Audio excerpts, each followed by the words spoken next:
కౌటాల మండలం తుమ్మిడిహెట్టి గ్రామం వద్ద ప్రాణహిత నది ఒడ్డున గల శ్రీ కార్తిక్ మహారాజ్ స్వామిని దర్శించుకుని హనుమాన్ ఆలయంలో ప్రత్యేక పూజలు నిర్వహించిన సిర్పూర్ శాసనసభ్యులు డాక్టర్ పాల్వాయి హరీష్ బాబు అనంతరం మహాశివరాత్రి సందర్భంగా ఏర్పాటు చేసిన మరాఠీ నాటకంను రిబ్బన్ కట్ చేసి ప్రారంభించారు.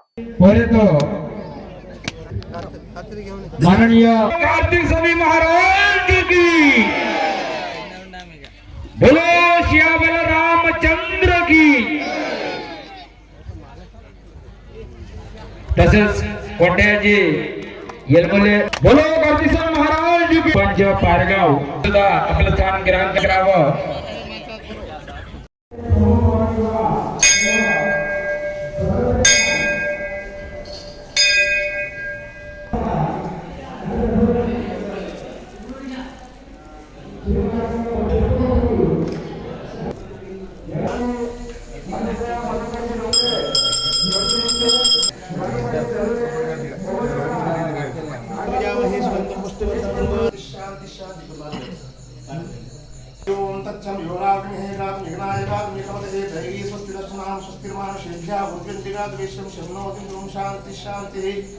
ప్రజలు బాగుపడతారనే ఉద్దేశంతో పనిచేస్తున్నాం.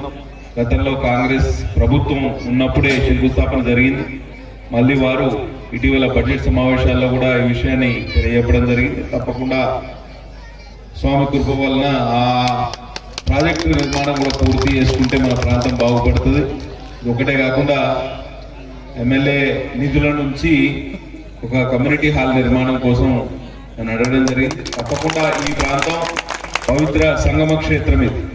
ఇటువైపు నుంచి వార్తా నది, అటువైపు నుంచి వైనగంగా నది, రెండు నదులు తుమ్మిడిహెట్టి వద్ద సంగమించి ప్రాణహిత నదిగా ఉద్భవిస్తే ఈ ప్రాణహిత నది మేడిగడ్డ దగ్గర పోయి కాళేశ్వరం వద్ద గోదావరిలో కలిస్తే అక్కడొక సంగమ క్షేత్రం. నిధులు ఇవ్వలేదు. ఏ పుష్కర మహోత్సవాలు అన్ని నదులకు పుష్కరోత్సవాలు అవుతా ఉంటే పెద్ద ఎత్తున నిధులు కేటాయించి 12 రోజుల పాటు పెద్ద ఎత్తున కార్యక్రమాలు చేస్తే ఇక్కడ ఏం చేయలేదు.